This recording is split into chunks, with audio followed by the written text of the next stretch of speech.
for a base point. This is where it's important to watch the prompts at the bottom of your screen. So I'm going to zoom in to that grid that I know, and I'm just going to use the center of that as my base point for now. Then it's going to ask you specify scale factor or reference. So we're going to use a reference for this. We're going to use that line we drew. So I'm going to come down here and click reference at the bottom.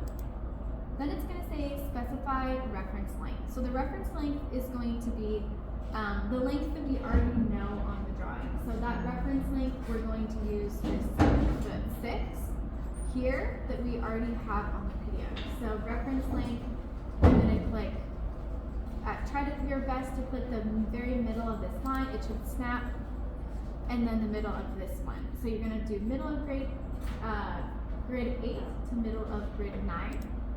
And then it's going to ask you to specify a new length. So then you can take that line, come over and click the end of that 7'6" line you drew.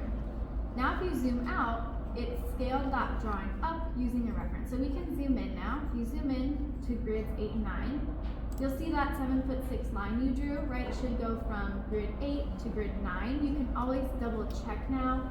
Just draw a line, roughly see what if it looks accurate, 7'6" inches. Right now that looks the correct scale. So we used a reference on the PDF to help us scale the drawing, and we just drew a line at 7'6" and matched it to that. So I'm going to do that one more time. Does anyone have questions? I'm going to show you guys one more time. Yeah. To bring it in? Yeah.